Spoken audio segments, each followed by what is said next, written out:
lava na vi ia le alofa lo tātou atua ma le na alofa malona anga lelei ma whai ai o tātou mo nei whailo inga e ala ile nei upenga tu whai langi.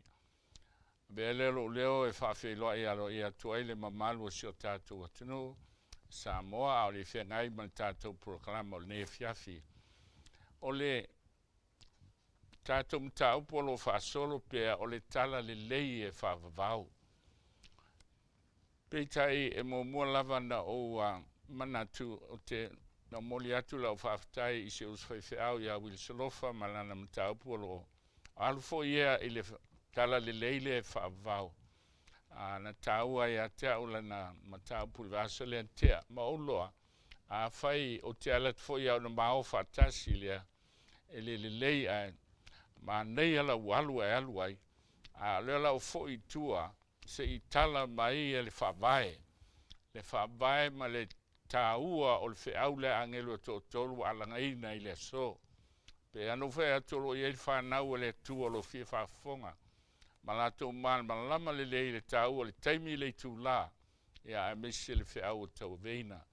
O manatu le i e tātom tāupu na tāu fia ma le alu le TV.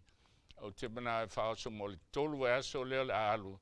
I auto man malama lei ele i ono upai atu i le malo satani malona malo faletino mal malo faleanganga ala puno mai tu wala fel tatu talo lo matu tamai o ile langi faftai le tua o lo ia lo nu malau fanau i so se Ekalesia o lo nga lala e fia falongo i lo fionga malau pumoni ma te ole lea nganga saef so soani ma pa iatu lo nganga ne fiafi.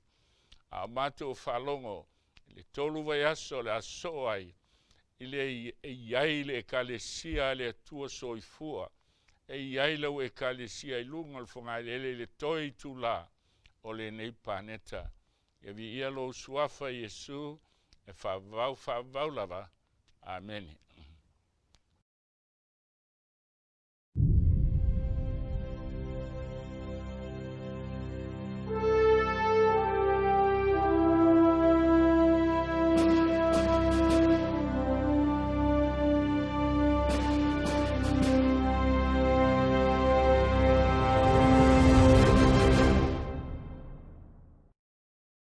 I have repeatedly offered $1,000 to anyone who can prove to me from the Bible alone that I am bound to keep Sunday holy. There is no such law in the Bible. It is a law of the Holy Catholic Church alone. The Bible says, "Remember the Sabbath day to keep it holy." The Catholic Church says, "No. By my divine power, I abolish the Sabbath day and command you to keep holy the first day of the week." And lo, the entire civilized world bows down in reverent obedience to the command of the Holy Catholic Church.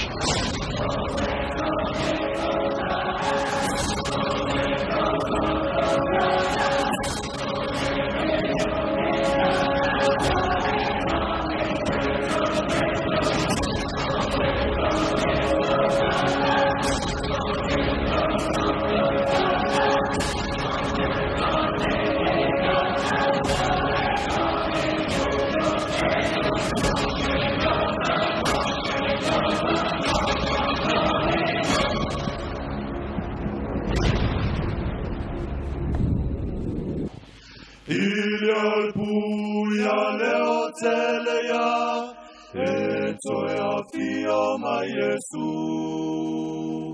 Ya oli oli, outo atase.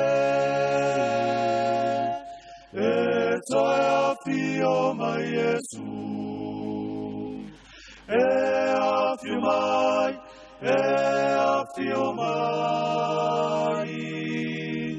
Etoia fio ma Jesu.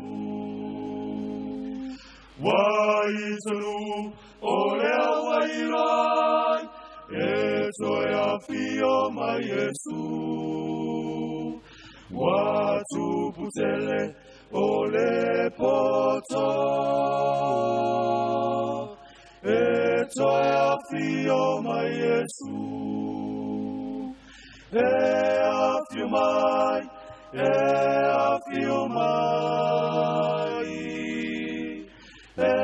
toi a fio mai Yesu Ole ata tu tal. Loma tu tamai o le langi. Ao tabili atu le nei pane tai lona fai unga. Ue umai ai mātou o le toi fe au mulimuli. Na e fe talai e talai nātu e fai mawoli mau inu uma. O na o mai ai leo le ngata anga. Mātou o le leanga anga sa e fio mai. Talaina la lātou whaafufonga mai mātou whaalongo. Ro mai moa si o mātou atunu. Le ala ea, ile nei po, ile TV. Alofa pai atu iai na ia saunia i mātou. Pape lātou alofa whafonga mai whafo. Ile internet alofa le atua pai atu iai. Ina ia mawhai o na te talaina la mātou whaalongo. Mātou te talia i lau upu. E sauni ai mātou mo mātou ainga. Mo le aso tele te fio mai ai. Mai lau au na vai na o se fuefu ele. Mātou muina i lau tumu ato toa le nei po. Na ia tau masua sua lau ipu. Mo i fu le taele o loto ma fina ngalo. Lau lava suafa Yesu o le mwala wa toi nei. Amen.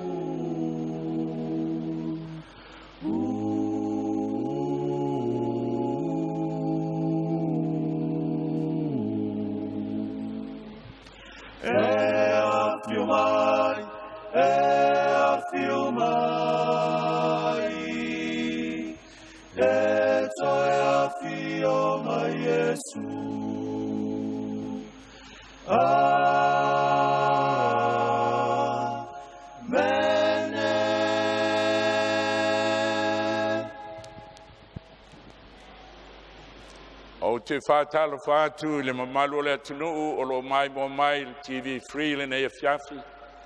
Whape atunu I whafo I le internet, ia me se le mamalu o lo tātou au fia. Le nei po o le autu o la tātou mta upu.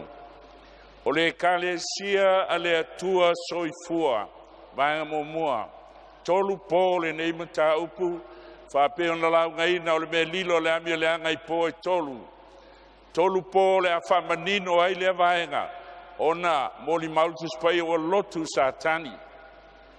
Ma ua fifiloi ai ma palu fatasi mea whapaupau. Ma le upumoni. Ua whainga tāna I loa ai le finangalo o le atua. O le fisili o te manao e te tala I na elementa upu le pol nei. O ai le tangata e sili o na malai o lo ta ua le tuspaia. I le o langa le nei. O ai le tangata sili na malai le nei soifuanga. Lea se whamtalanga al tuspaia I lea tangata. Mua le konito sulima whaupa suluiva. A whai e ngata I le nei o langa. Mea tātou te whamoe moe ia keriso. Wa sili lo tātou malaya. I tangata uma. O le sili Samoa. Le ale mea leina e alu le lotu. Te alu le lotu o se masaninga. O le mea na ola mai ai. O le mafutanga ma wo ma ainga. O te alofa I lau whewhiau. Te alofa I lau Ekalesia.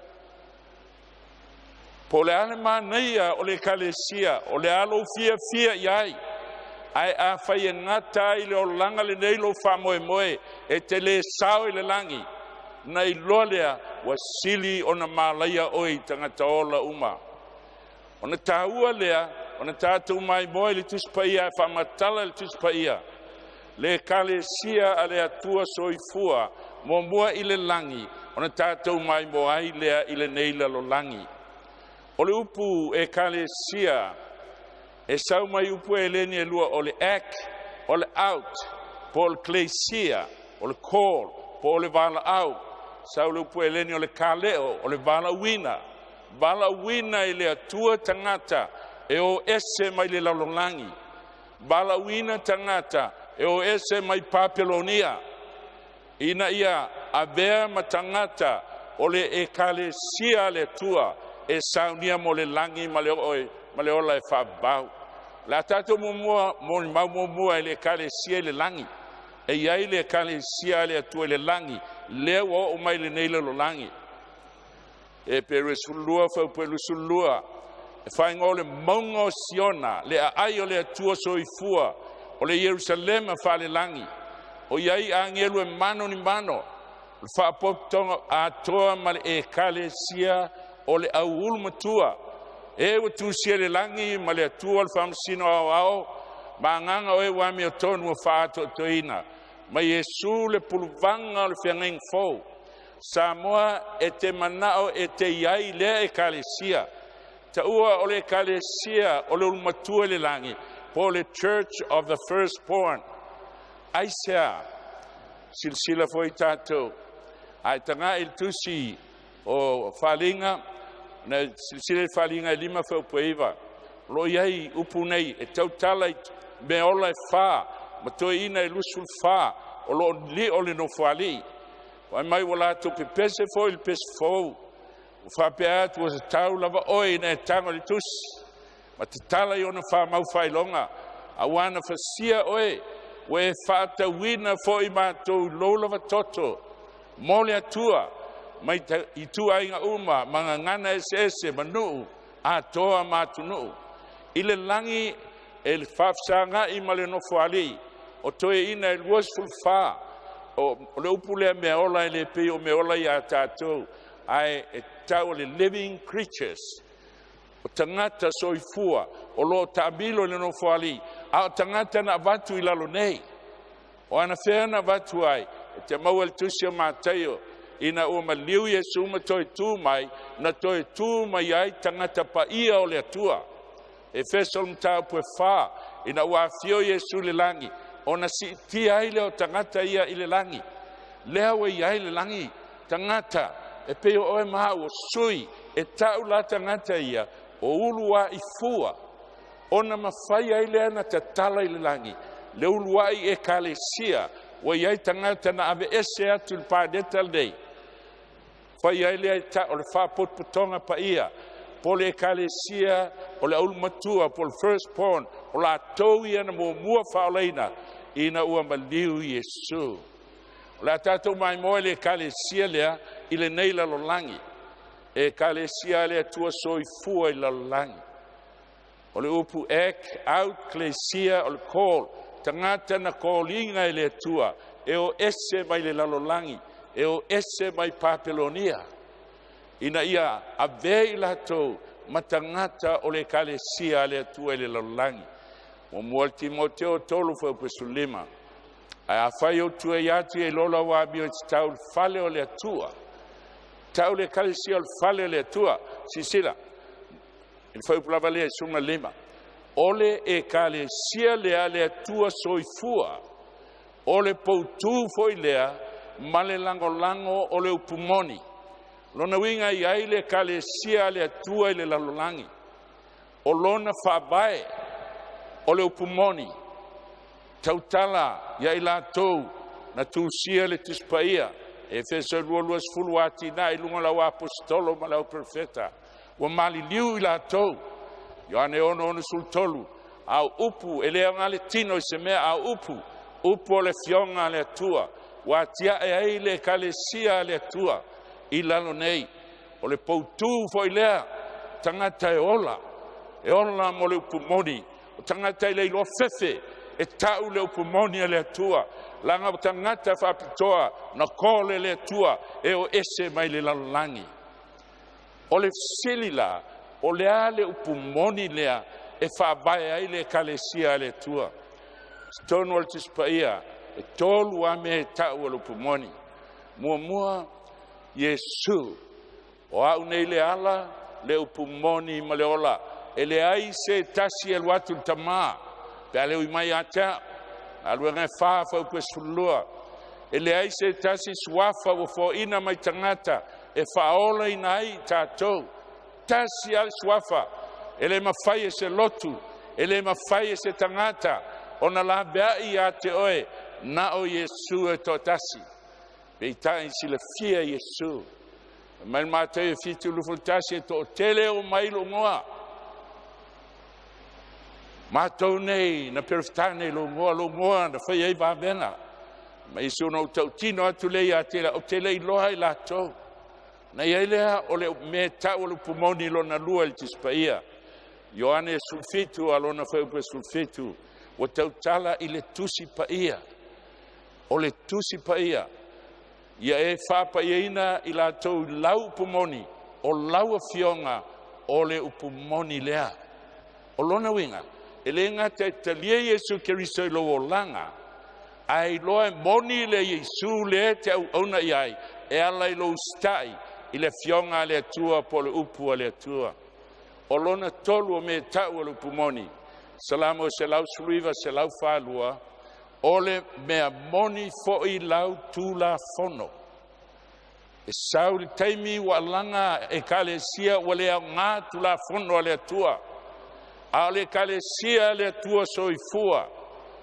Na te taliaina le tula fono le atua aisea. O le upumoni. O le mea moni a le atua. Si sila il fata oto e lua sulvalu fa upaiva. So se tangata e alanga e le li ie a e le tausi polo inga le atua. Fai mai e ino sia i ova lana tatalo. Ino sia le atua. O le tangata e alanga Yesu a e le fia tausia le tula fono le atua. Samo sila i le awala. La tātou o i le awala, e tasi ala awala, na whaasino i le atua, e whaamatala ai le ala, e whaola i nai whanau e tangata. Salamo e fitu o lo na whapusu tolu. O lo wala le atua, o lo i lo whale ftawhai. E whale ftawhai na o mai e le atua le ata i a Israelu, o whaamatala ai le atua, lo na ala. Le ala na wia i Yesu, whaola i nai tangata, ma le awala, wa wia il tangata, ina ia whaola i nai o ia i le ola e whaavavau. O te tonu lea o le whalewhitawhai, ma lona lotoa. Tolu potu, o le potu sili na paia i aile atola au le atua, o le potu lona lua e tau o le mea paia, o le potu le i aimei e tolu, o le la ai ei a reto, e se fulu ma le lua, e iai le whatwhaitau langa o mea manongi luma mai o ia pui pui, e iai tu ngā la me pae fitu, i lei tu i saute. O nai la ale i fafo, o le mele e tau o le whalewhitawhai, wa iai le loto ai fafo, e lua mea whale silin tau wa iai, o le whatano e fulu ai a ao le whaitau langa, ma le whaitau langa mu, o mea i e lua. Wa whamatalaina i ia mea, o le whaamawala longa le atua silsila. O sa ili le atua e whaola le tangata, ai le mawhai e le atua mamana, e oti le tangata e ai a te ia. O na whaamau lalo leo le atua, e la beai o e mau. Sisila i le ala e whaalia e le whalewhitawhai. O le tui si sifo, e iai le ato la au o le whianainga. O le ato o Yesu, o ia o le atua le halo. Peitai whai mai Filipi e lua al whau pue lima o le fitu, wa whamau lalo o ia e ia i a te ia. Wa liu tino tangata, le ata o le potu pa ia, le potu lo na lua.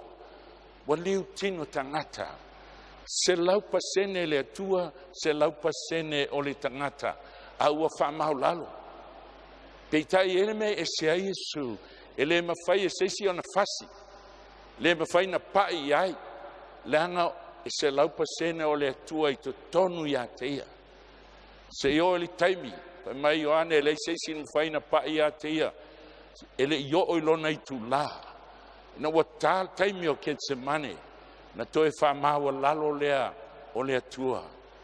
Wa winga o ia whaatasi mal tangata, lua al Korinto e 5 lufultasi, o ia e le aisanga sala, wa fai o ia maanga sala. Ina ia fai masui o i tātou, o e maa. Ina ia vei tātou, maami o tonu le atua. Whaalua na whaamau lalo le atua. Ina ia la vei a te o e maa. I le tolu le fiafi o le sfreile. Taimi o le taulanga o le fiafi. Tango al feitau langa o le afasil mamoe. Ai pa ule nei filona lima sola le mamoe. Ai sailoina le ie pui o le malu. Wa tatala le ala fou. Le ala fou o le saltonga e ala I lona toto. Whengainga tuai sa sautangata ngata I loto ai fafo. Al whengainga fou. Wa mawhai nei le tangata il whatua tuana tatalo. Ma o tuai le no whali I o le atua. I le me sili na paia I le langi. Ona o le ala na saunia I le atua. E ala I le tōngiola. O lo na alo e whai ai. Whai mo tātou sui. Le ala fou lea. Ona au mai fo I le whalifta whai lea. Lea ta. O la asanga te tele tolu. E whaola I nai I tātou. Silsila. Baena te tele tolu o le whaotanga. O whamatala I le atua. I le potu I fafo, po loto ai fafo. Le potu e tau o le mea paia lo na lua. Ma le mea sili na paia. E iai le pupula whase kina o le atua. E iai lana tu la fono. Na whamatala le Yesu baena te tele I o le whaotanga. Pe tala Yesu o au nei le ala. O au nei le upumoni. O au nei le ola. Samoa le ai asa si awala. E na o Yesu. Ma ua whamatalaina I le whalefta whai.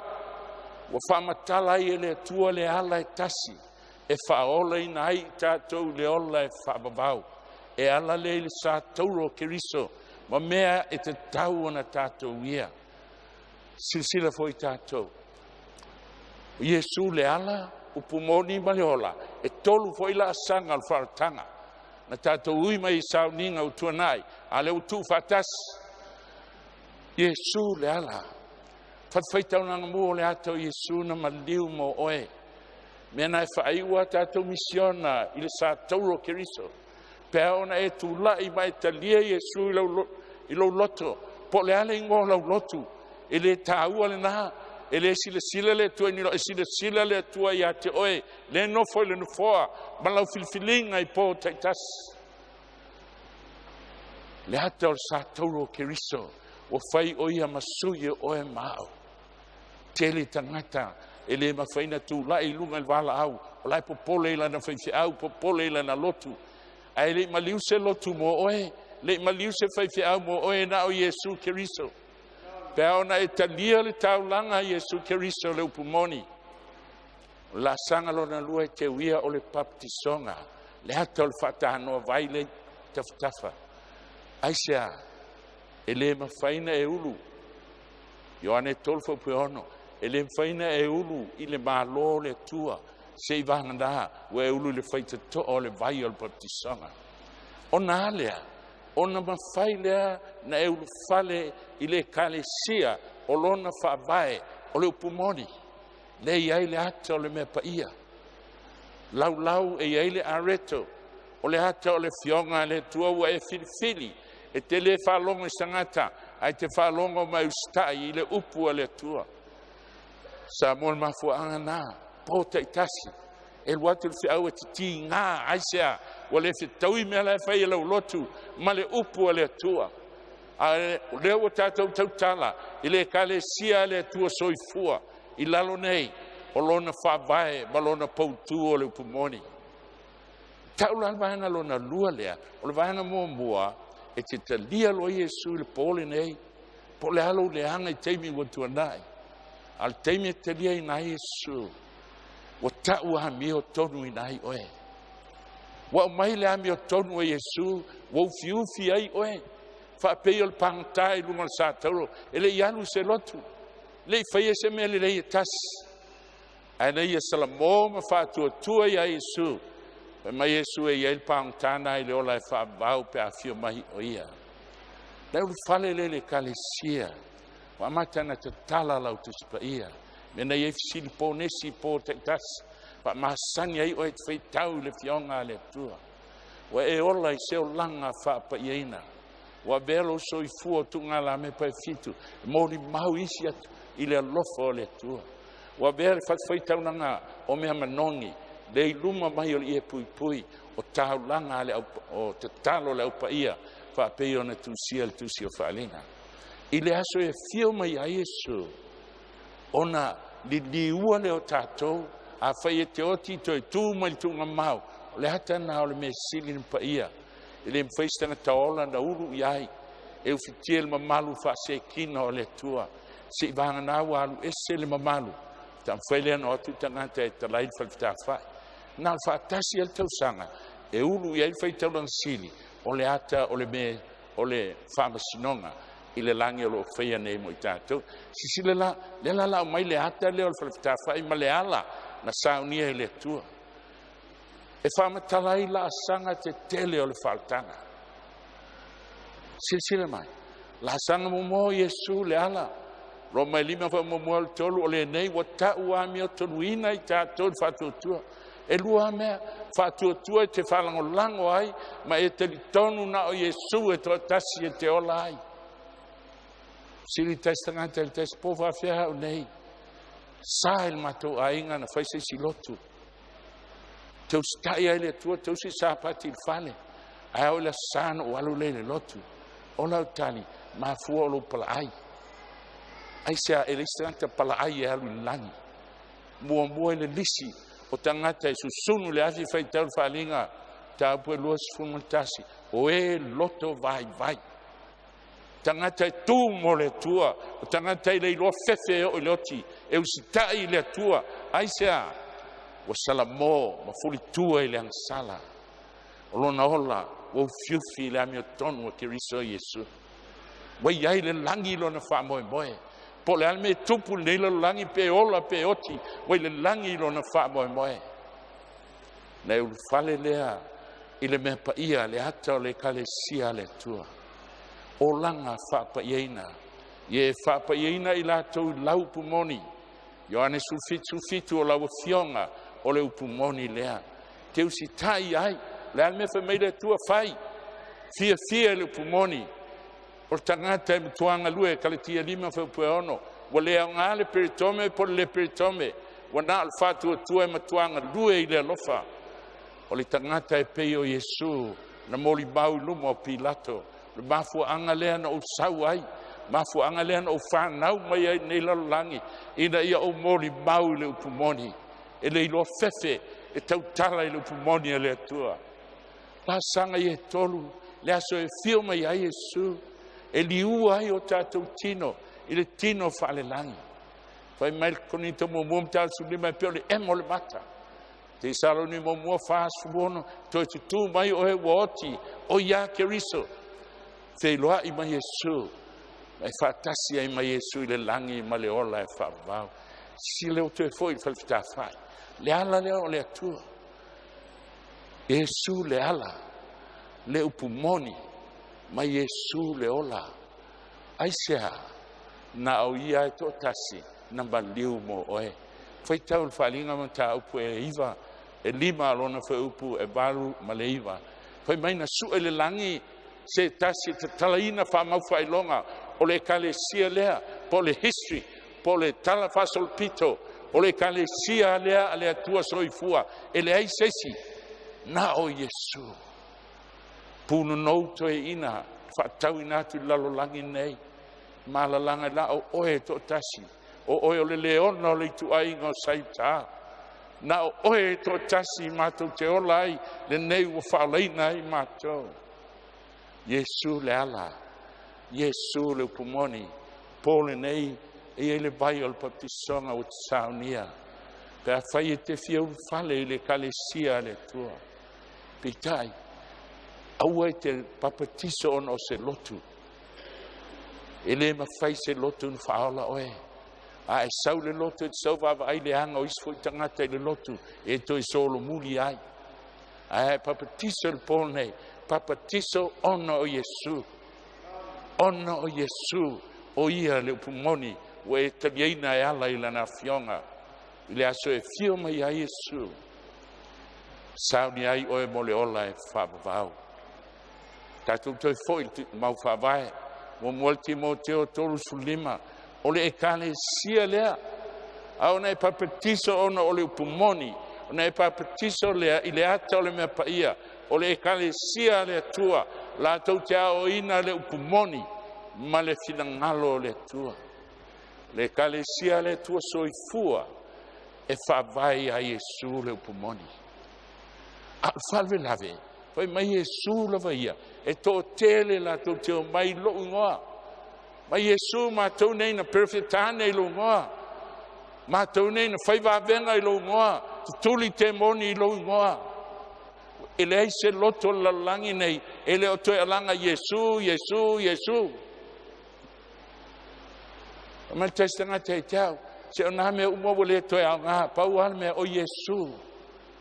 Io e, whai tau tusi o Iakopo, e i loa fo i te moni Iesu. Na whewhewhe te moni a Iesu. Ai mū lafi te moni. Te mū ai fo i ma oi lafi. Pea whai, e te le whai ale me whai mai a Iesu. Lukai ono whāsu ono. Te tala Iesu se ale me whai mai o tau i a tau le li ie. Ai tau te le whaia mea o te whaiati ai. Wa fiu Iesu i tangata kerisiano. E nā na alanga Iesu, Iesu. Ai le whaia le finalo Iesu. Sisile tātou le lalo langi atoa. Tau sanga, tolu se lau rua lima ti a, alua suei lau history. Nana whai mai al Pope Sylvester, au ane te whaingoina le asa, o se aso whaapau pau o le atua le la. Whaingo le aso le li, le angan toi tu a Iesu. Nā, ale o fuli umala langi. E o mai tala le Samoa wa alanga uma, aso le li, aso le li. Tula i mai Augustine suluano lefta ama vai atu. Awani toi whaingo le aso le li, whaingo le sapati. Ale wa alalanga Samoa, sapati, sapati, sapati. Awa leva na whai mai le fionga le atua, o aso e ono e tenga lue ai, a o le aso fitu, o le sapati i a Iova. E reu sta i tangata. Ai sea, u whaapele satani lotu, matapua inga. Ma wheaina i ai tātou. Awa mai e le tua le whea muli muli. Lo i ai lana whanau i Ekalesia ese. Lai tausia sā. Lai su e fuamoa ista i lalo pule laa. Awa e wala awa le tua lo unu ue i o tau o ese. Ai sea. Lo sau mala o to sā o le tua. Whalinga i sulvalu whaupe wha. E whano ai mai lātou. Whafonga i le Ekalesia le ane whaabaya Iesu. Whaabaya Iesu le upumoni. Mo mual konito tolu whaupesunga tasi. Ele mawhaia se tasi. Ele mawhaia se tasi.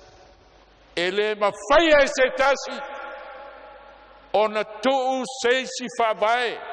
Ile wa umana tuina o Iesu le keriso lea. Whaabae lea o le Ekalesia. E atina e ai le Ekalesia le tua. Willie, ai whawhea te talainga Iesu ia Peteru. Sila, te usio Mateo e suluono, pepe sulvalu. Te whaiatu na iau ia te oe, o Peteru oe, o te atia e foila e Ekalesia, ilunga o le nei papa, e le mawhaia foi e whaita toa o se oli, o na manu malo iai. Whai mai leo ristangata, nau atia ia Peteru. Samoa o Peteru o le tangata ngasala. Whaatolu nau ngani Peteru. Aere maliu Iesu ma pepelo. Na te leiloa Iesu. Ae o leang mele tau tala iai. Tolua tangata e tala noa. Le na papa. Tau tala ia Peteru. Le nei papa. E talitonu. Tau atina e ia Iesu. Whaiati a te oe. Peteru oe. O le winga lu Peteru, o le whasimaa, le Petros, whasimaa. Peteru o le whasimaa oe, e le atina ise Ekalesia, o te atia e lau Ekalesia, i lunga o le nei papa, o Iesu Keriso, e le mawhai e whaitoa o se oli o na manmalo iai. Whamaunia, si sila i tanoanga ale whau perusu tolu. Whai atu Iesu i on so, o le aalu e Yerusalema, Fasia o ia mauti ai. Whaliu ai lea o ia u whapeati a Peteru. Woso mai Peteru lele ia aua. E te le alu, e te le oti. O oe le alo le tua. Ai whaliu Iesu whai a Peteru. Satan ye. Nālu ia o i o tua. Wa whai oe ma mea o te tausua iai. Wa ele o mea le atua e loto ia o mea tangata. A whaila tia ele Ekalesia le atua ia Peteru. Wa tupu wharulave, wa tia ele Ekalesia ia Satani. Ele mwhai. Whai mai ele mawhai o nā tina e sisi mea, nā le tasi alfa vai, na o Yesu. Silsila, tusi o mahateo, fulvalu fo pe sulvalu. Maliwane leo Yesu fitalai ate ila tau tuina mai ate au le pule uma. Lava ile langi male lalo langi. Sa taun whapea mai Yesu, wa tuina mai ate au le pule uma ile langi male lalo langi. Leo tuua ia Peteru, aile ai. E ngu tuspa ia, ele ai se me whapea nā. Whafonga, ma te suono suriva. O te avatu fo ia te oe. Te avatu fo ia te oe ki o le malo le langi. O se mea fo ia te fusfusia le lo langi, e fusifusia lea i le langi. Ana foi mai lea le Ekalesia.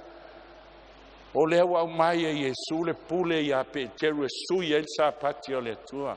SAMOA i le ai. Na o Yesu ana ave ia le pule e lona tamā. Ai foi mai Yesu o te avatu ia te oe. O le oe le fasino le ngata ia Peteru a le Ekalesia le tua. O ki o le malo le langi. Se me te fusia le langi, fusi foi lea i le langi. E lua ki o le malo le tua. O le ki mua o le tusi pa ia. Ma le ki lo na lua, o le ki o le anganga pa ia. Si silva o tau pone, o lo whaangaya o le ki mua, o le tusi pa ia le lau ngatu. Mea na leina whana le skridi e vai o le upua le atua. A le ki lo na lua na e te uua, na nga lua i lo loto. E tau atu le anganga pa ia te oe, o le upumoni lea, e te ola ai malo ainga. Mafu angana e alaina tau o mai e whaalongo. O le mea moni e mamafa fe au o lo loatu. Ai ti ngana mamafa. Ti ngana e la ngona ti ngā e a fia i lo lotu. Ai te saua, ai se a langa oe o tangata o le tuala i ele kilo na lua o le nganga pa ia. E te sau e whalongo e lo pumoni. Ai se a te oti ai malo to lua. O no me pepelo wala ue satani te tono lo kirisiano. Se mea fo i tala i le langi, tala ina fo i le langi. Lale mele tau tala i el tus pa ia. O ki e lua ki e te tala i nai le loto o le tangata. Le ki o le anganga pa ia, ma le ki o le fionga le atua. Mea nai alai o na tau, le anganga pa ia, o le tusi pa ia, o le pelu o le anganga. Ai se alanga e o fatasi. A fai mai le tusi pa ia, o le aso fitu o le sapati o le atua. E fai mai le anganga, o le aso fitu o le sapati o le atua. Ai whalongo seisi anganga e se e whai mai. Alu e tausi lea so mua o le anganga le nao satani. Lea la le winga o lea upu. O lona winga e ua pule le Ekalesia ma fusi mea o le langi ma te tala, te wafonga. E moni o te whai ati o tō mea uma tau fusia la langi. E fusia ia i le langi. O mea uma foi tau te tala i le la langi. E te tala ina ia i le langi. O le almea le tau tala ia. Sisila, e tau tala le tuspa ia, i le pulenga o le Ekalesia, i le bao tangata i te tonu. Sisila le matei e sulvanu. A whai anga le anga mai lo uso ia te oe alma oa i tau lava uloa mai ia. A whai whalonga mai ia te oe e maua lo uso. A whai le whalonga mai o ia, lua te oe se tasi posto lua. Nei whamaoni upu uma il maua le to lua pol to tolu. Pulenga o le Ekalesia, wai ai le ki. Fasino ma whaamatala mai le mei whai, pe ai ele mea esi ai uso.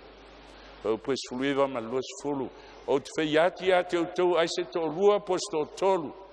I lo ingoa, o te iai whatasi mai la tau. Te iai whatasi mai la ua. Ele o tau tala pule le to lua le ma tasui mea pa ia le atua. Alau tau tala pe a loto na tasi. E whaili tapo inga i le atua. E whaafufonga le atua. Wale meu poto esto lua posto tolu lo ngoa. O te iai whatasi mai la tau. A Willie, o whea la e tupu mai ai fisea i le ai nei. E mahafua mai le upu e tasi. O le lusafe. Po mea e ta tala. O lea upu i le ngana e leni. I lea so, ua avea o se taimi lumanai, shall be.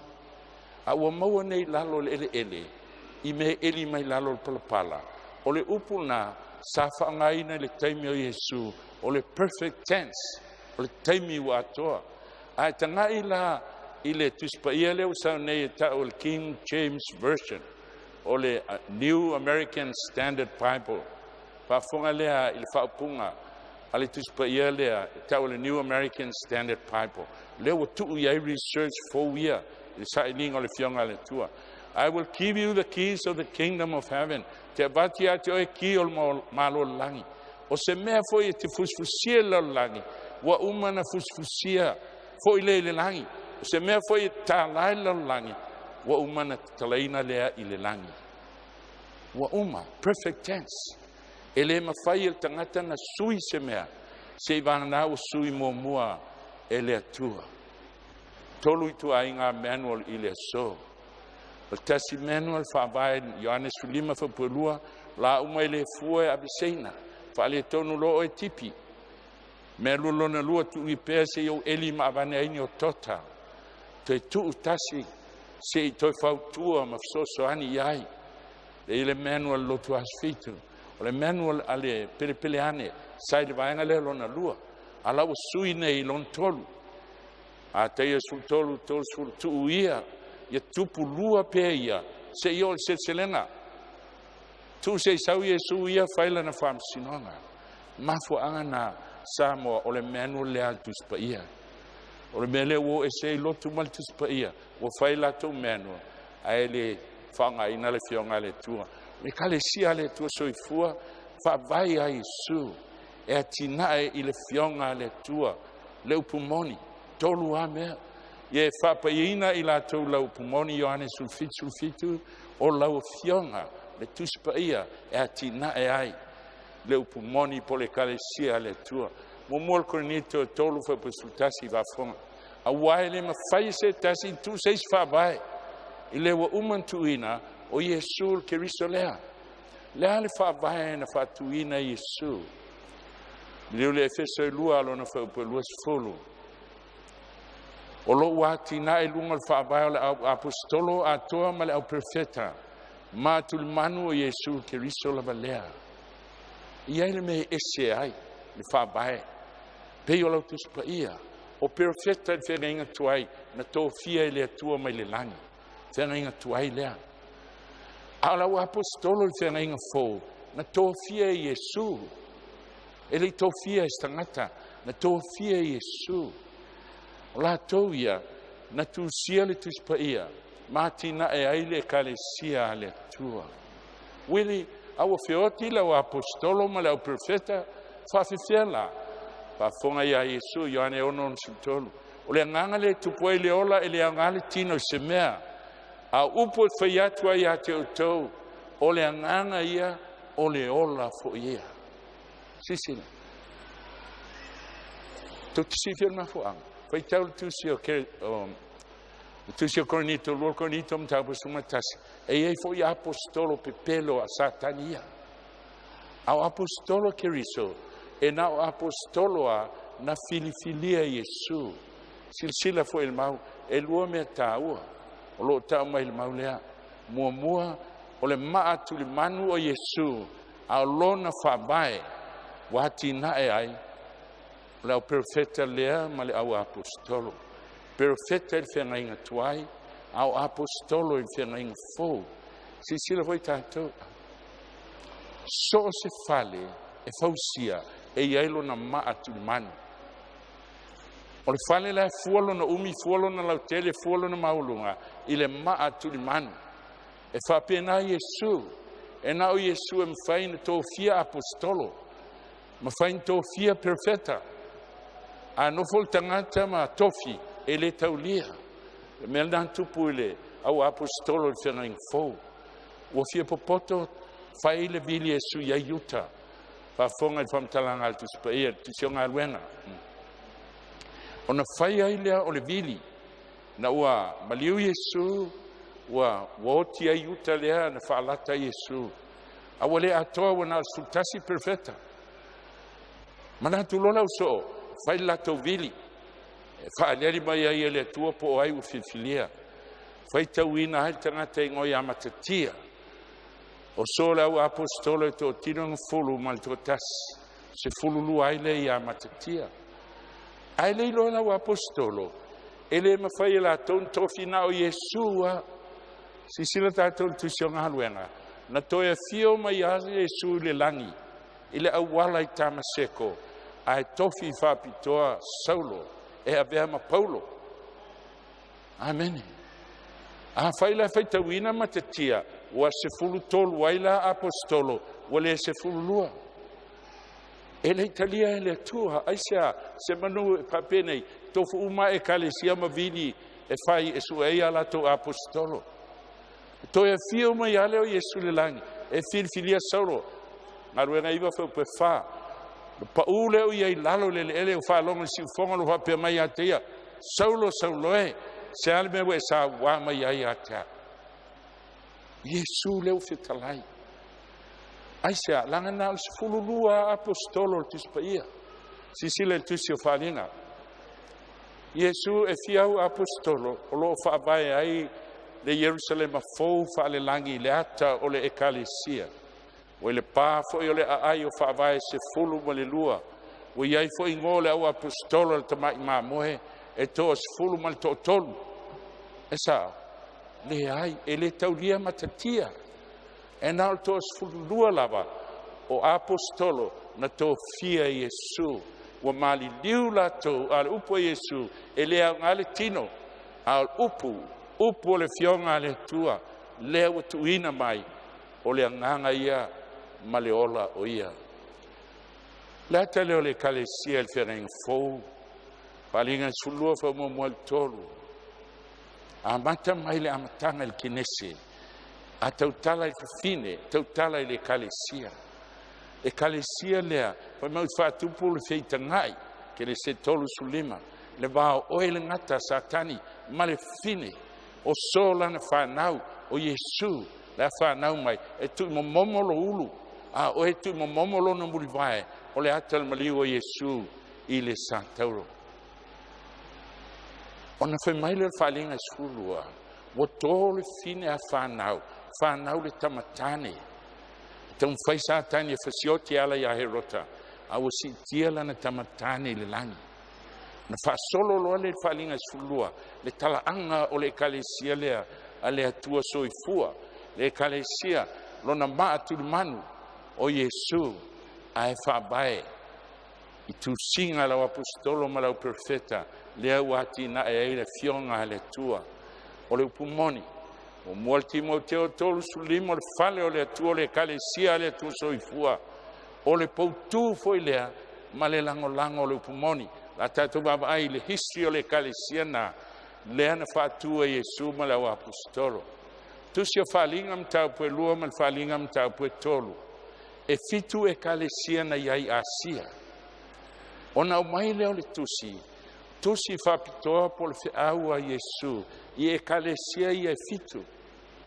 Peitai, o le ata fo ia, o la asanga te tele fitu, o le Ekalesia Kerisiana. Ekalesia momoa, Ekalesia i Efeso, malti a e tolu tasi le salauti a. Ekalesia le natia e Yesu ma ona au apostolo. Tau teiloa, matua ita i utaia. Tau tō tangata i utaia. Ele aise si pe inse i longa e fasioti Paulo. Awa umal teimio i utaia. Wol teimio Israelu whaale nganga. O tu la i le Ekalesia Kerisiano. Tolu tasi le selautia o mali diula o apostolo. Na la sia leo la sangalo na lua o le Ekalesia. Whaingo o semurana. O semurana o le muro. O le mea manongi le lei. Whapena le ata o le Ekalesia. Wa mata na ui pupua ngā. Tau tele i pākoko pā. Se lau lima sifolu tia. Awa tupu pēr. Se i o mailo na tolu o la sanga. O perkamo. Tolu tolu i lima tolu valu. Na iaile o le swinga. Aisea. Wa lotu Konstantina. Whaingole i a perkamo. O le mea maua lunga. Wa whaamaua lunga le tangata i le atua.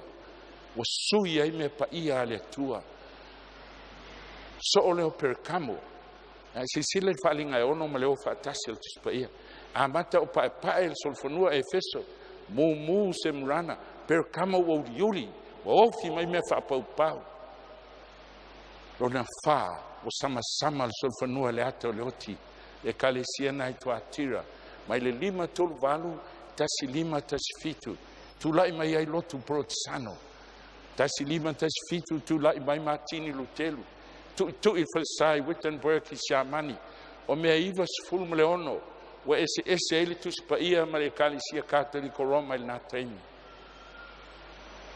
toa ele fefe nato te lo tala mal mena o ia teia o le lave o le mea nga taen mal malama o Martini Lutelu nga tai fo ia ngata e fa solo alla sanga o le Ekalesia sora taisa ma meltis paia na sola le o fine il bao le ato lo protsano o tu lai mai ma lato upu FAAVAVAU sola Scriptura e na o tus paia ma na o tus paia lava lato tele Italia traditions ma upu tu o le Ekalesia Catholico Roma Petai e iai mea o tau ave pea tau singo le sa mea fa pau mai Papilonia o ofi mai tonu le Ekalesia Catholico Roma o sawa iai lotu protsano ona tulai mai lea o le Ekalesia e tau le Ekalesia i Filadelfia te vai o Filadelfia o le fealfaninga uso tau mfaile o le atua i lotu protsano ia maua le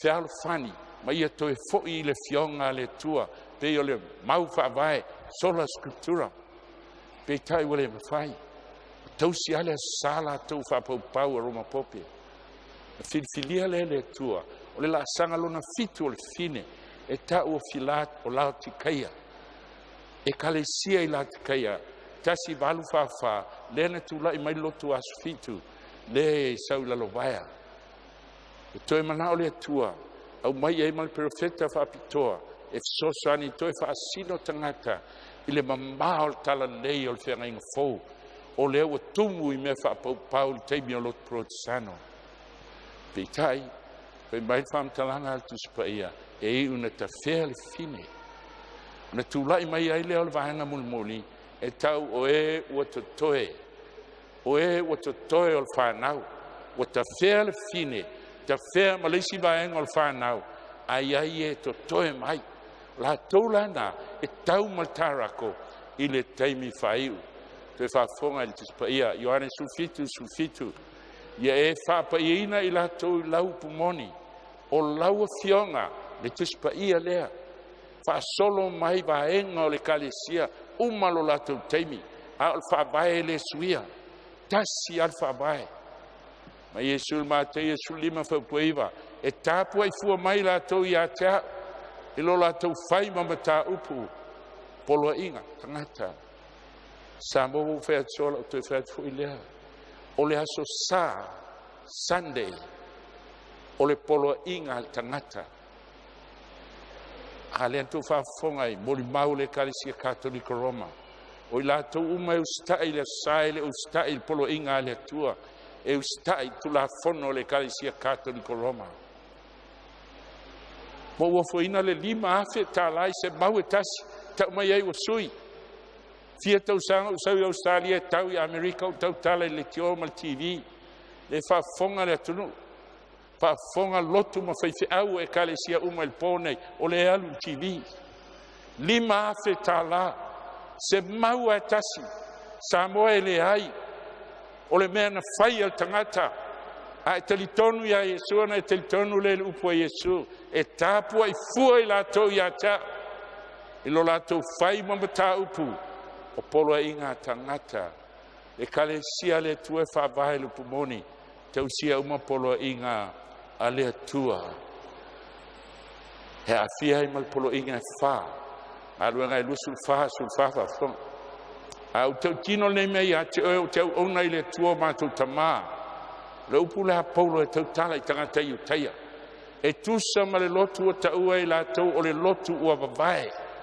tu lai mai lo kerisiano kei tai tangata ua amata lot fou a fai mai a le apostolo e le ai te lotu leo vavae ese lotu leo tau lotu to tasi leo ese ai mātou talitonu le whaavae na o mai ai. O le whaavae whapastuwha. O loo talitonu mea umalava, o tu sia tu la fono a toa ma le au profeta. Ia la whatia au tau. A tau tu la fono ma le au profeta o le albea la tau tala ia. Lai tau tala i whengainga tuai. Samoa si sila foi. O le whengainga tuai, pau ana o tuspa ia, na whaavae ai le Ekalesia Kirisiana.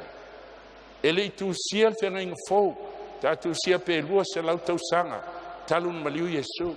Ai alme le whalonga ele so, whalonga le alalanga alo tu Kirisiano, walea o ngā le whengainga tuai.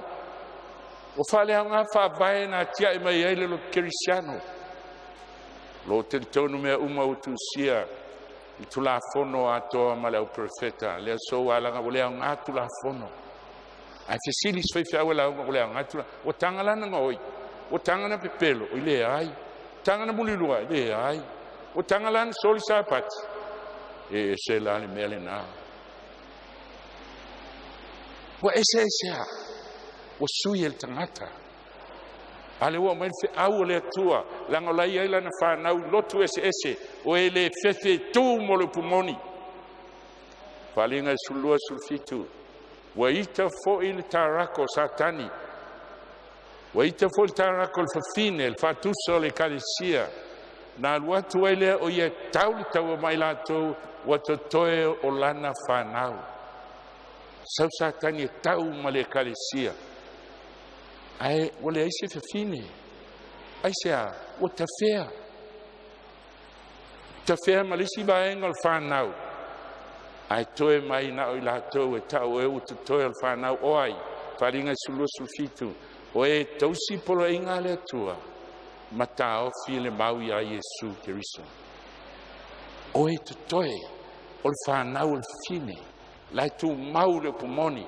Le whaabaya le atua. O le aso fitu. O le sapati le ia Jehova lo tua. O le me fitu ia sol kalena. So se me lo langi te alu iai. O le sapati na o le tua. Se me te mai. Pau ane i o le malo la langi. E lua o na sofitu. E se la sofitu o kalena. E se la sofitu o le lotu lai la rovaya. E ngoa sofitu ai tausi le aso mua mua. Ai sea. Balo ia il tuspa ia e tafea. Si sile il tulafono alle tua. Te vai te pula i si o tau ale fia.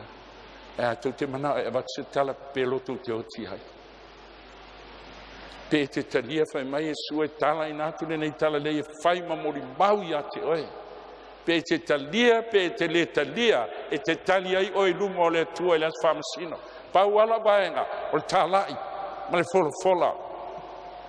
Si sila le natura o le tua amio tonu, le tua mamana, malmalama. Upu uma ave i le tua, le ave il tulafono o le tua, le alalanga lotu o le au ngā tulafono. Pai tu poto satani. Nana tu ia o tulafono o le tua. Whaale au ngā il tangata tulafono, ala tu le iloa ua whaale au ngā i le tua. Ata e satani, le vālea o tangata. Mafuanga na o toe o mai ai le whiau mulmuri e le tua, e whai mamori mau ia te oe. Samoa e le masanina o launga maati whapea. Ai e se leuna inga le ngā pa iolo o mai lo loto. Ai se hau le aise taimi. Te le loa le pole nei po lau toe whaalongo le iai. Ie mani tuele o lau lotu e oti, o oe ma lau tau lua ma lau whanau e oti. Au te le manao se toto se tangata o lo uatunu, e te e lunga o lo tumuai, o na wau pala ai e abel fe au. Ka whonga le upu e le tua le tusi o Hosea, o whaamatia le nu, o le aise poto, o e whaina e te atu le poto, o le mele au te i a te oe, e le whai oe mahosi tau langa i a te au, ai se a, wa e whaangalongalo tu la whono lo tua. Whafonga lupo le tua o au foi, o te whaangalongalo, i lau whanau. E te menau e whaangalongalo i le tua lau whanau. Talu ai, e pipi i lau loto i lau lotu, ai le pipi i le upu le tua. Fa tausia le whamawhailonga le tua o le sapati. Tolu au pumoni. Yesu tusi pa ia mal tulafono le tua el salamo se lau suiva. Poi se lau whalua. Whafonga il mol maul tusi pa ia e peru e whawha puiva wa tuina mai pea le malo longa wha sapati. Moai. Mo tangata o le atua. Ele mo se lotu asfitu. Ele mo se lotu la mosa. Ai mo tangata o le atua lai ai lotu taitasi. O e alo lo famoni le atua. O e le fefe e usitai le atua. O le upu lea malo longa fa sapati. Ai fai tau tuspa ia. Le ngana eleni. E tau le sapatismos. O no su elea ile me tau le lexicon. O le ngana eleni. O le upulea sapatismos, e nā de lua au whaparangi e whamatalai. Sabbath rest and Sabbath observance. Malolongo o sapati, po o le tausinga o sapati. Tuina mai pele tua il whengainga fau maun tangata. Mo tangata o le tua. Te tonu mai ta ele o loto lai ai tangata o le tua. I lotu ese. O tangata e alo lofa i le tua. E le fefe tu mo le tua.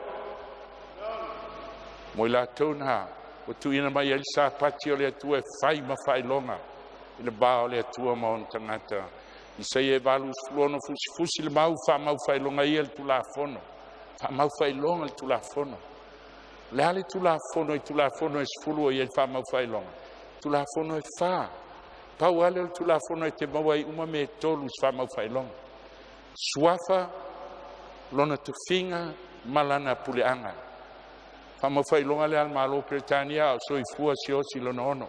Suafa siosi lona ono. Title tupu Britania. Territorial ana puleanga Britania malo au fatasi a Britania. Silen malo. Sile sapati male asomo. Sapati le tua fama fai longa le tua. Skelo luas fulu fa pues fulu lua mal luas fulu. Lo ia le suafa.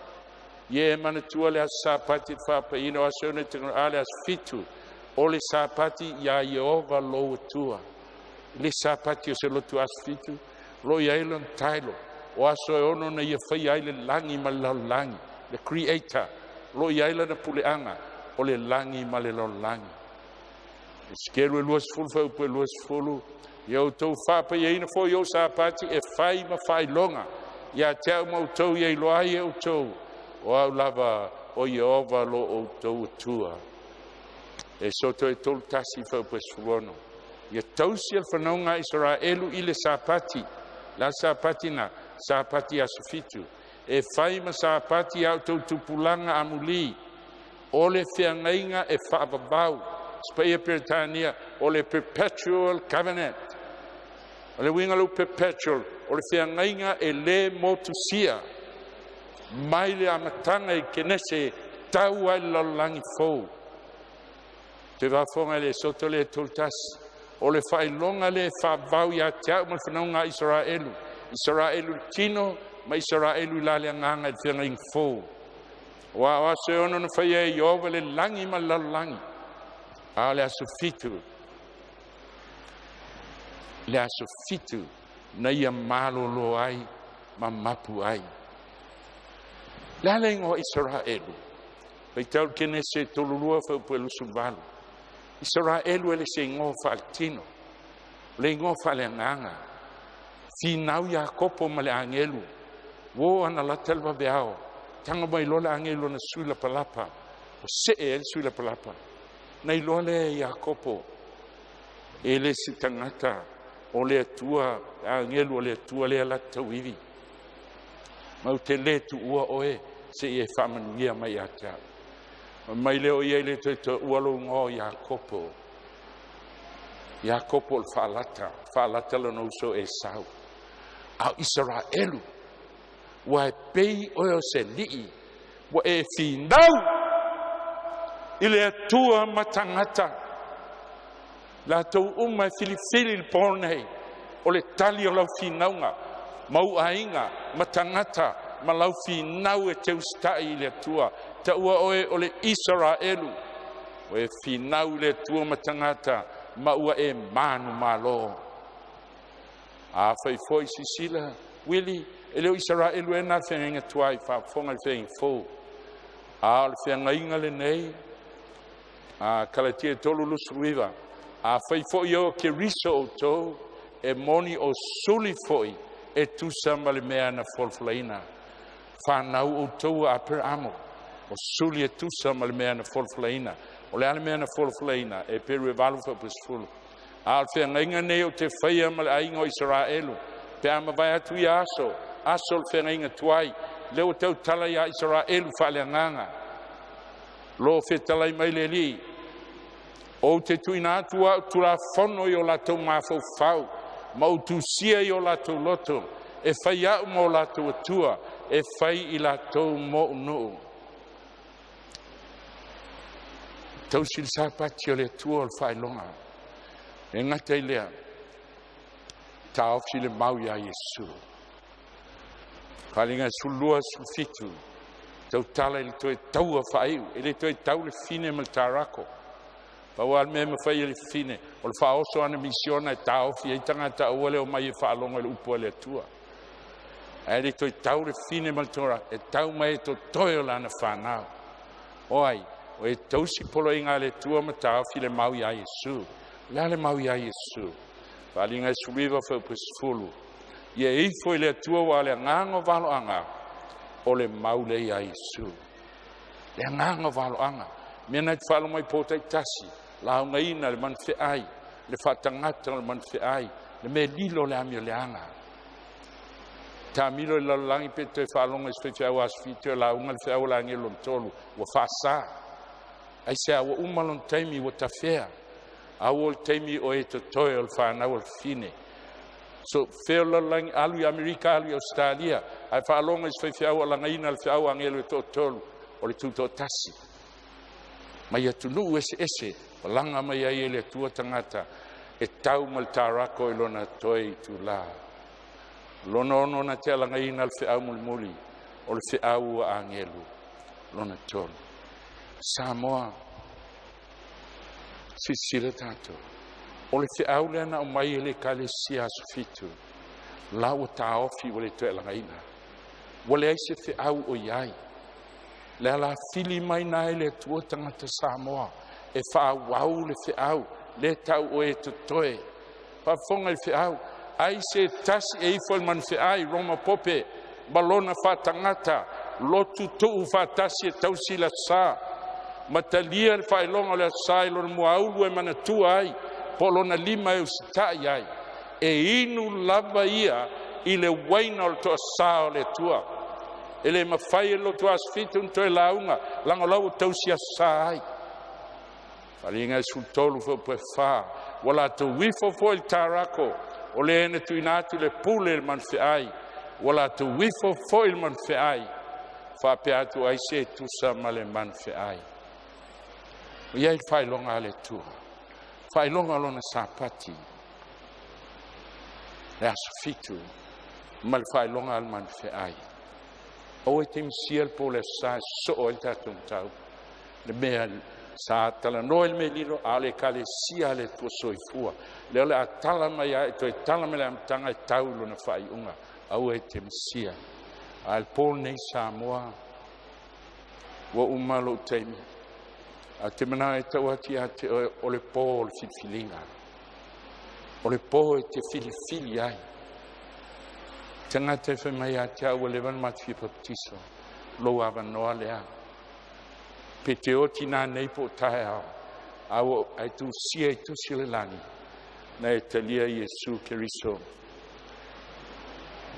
te ola ai o le whiau o le filfilinga o le whiau e whaalangolango i ai le ola ma leo ti e leo umi o na mawai lo leo taimi o tapuni le lo fatu no le tua na e whaalongo le whiau le Jeremia valu whau pesifulu wa mawai le tau mawhanawhana a ua le whaaleina i mātou e le taimia umai le whiau te le toi whaalongo i ai so se whaiwhi au e lau ngaina e loka i whalpui. Au te mana e whae ulu mau nei, wharinga sulvalu fo pe wha, o whaalonga le tesi leo mai langi whapea mai lo nu ue, i autou o ese i a te ia. Na nei whaatasia autou i ananga sala, nei tō fisia autou i ona mala. Pōle nei, te filfili ai. Filfili ai mo Yesu Keriso, lo whaala. Na o ia tō tasi na maliu mo oe. Na o ia tō tasi na tu ua le langi a fio mai, ina ia e ola i le ola e whaapau. Wa fio Yesu i le langi, au tu ina mai le tusipa ia. O le pelu e tau whai maai o nei tū. Tau silfia i pōta i tas, au e whaalonga le whiau, e luai tu ai ngā tangata. O le tasi, wa matana i ala ngona le upua le atua. Al tasi e te tee, se ona te le te la ngona se upu. Au e te whamasani e te tee le nganga pa ia. E le aselu e sei ma oe, ona le leo sou whamoe moe. E nei fiafia au suina le nei pese le fui pese. Au tau tala pea, au te le mana o te nofo e lono foa. Au te mana o te toa mo le tua, tu sa vali mai luma i nei.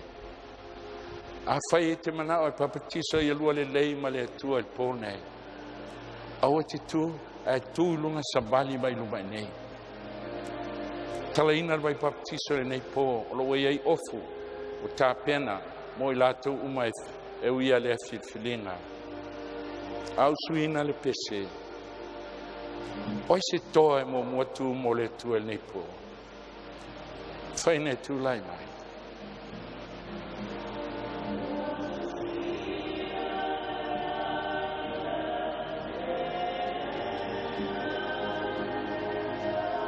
Sa vali mai rumai nei, o e te whewhe.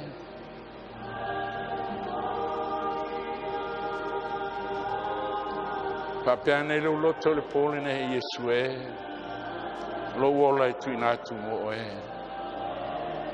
Paftai tu fine lo tu lai mai.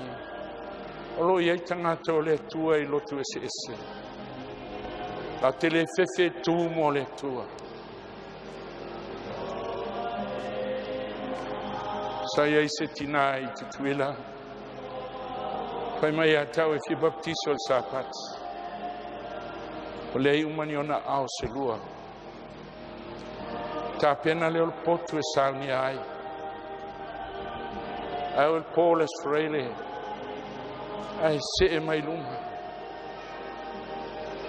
Foi a tai au. Foi melantala le ai. Paul nei. Foi a tula whangalo na ta pena al tinalea. Sauni mo vai patisanga. Paul nana moi ai lona mo tō whanga. E leito e ala i tai au.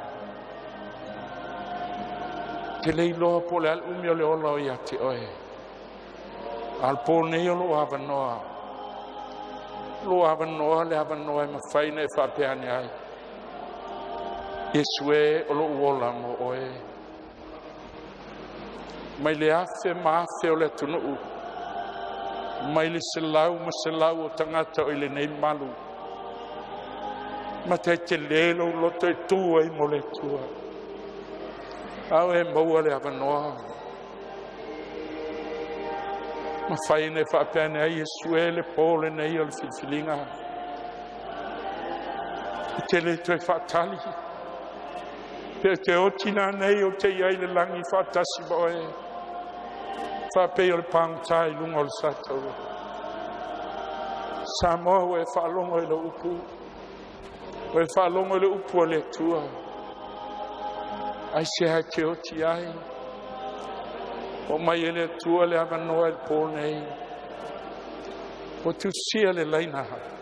Le leina o le ola ma le oti. Leina o le whiwhilinga. Le ba oe ma le tua. Ngā solo mai pei la tau daitas. A pai atu le kio le nganga pa ia i le loto. O le alau tali le nganga o le tua. Samoa I se ai te oti ai. E le sauni ale afi mo oe. Sauni a Calvario.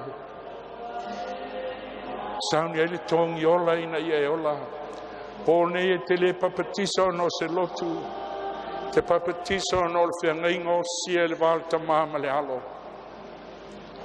Oi lato uma e usitai le upumoni. Oi lato uma e filifili o le ola po le oti maunga po le vanu. Tu mo Yesu. Lo tofi na Samoa. O le ola e FAAVAVAU. Lo tofi na. Saunia le tua mo oe. Le saunia le afi mo oe. Saunia mo satani mana au. Ai a whai e te oti mai mua i le afi. Ono le wha maulunga o lo loto i le upua le tua.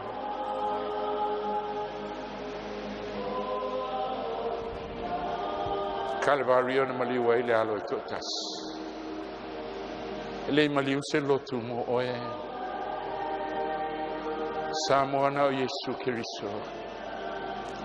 Te tala Yesu e tala ina fo ile nei tala lelei o le malo. E fai mamori mau nu uma. O na o mai ai lea o le ngā taanga. Ngā taanga o le asau.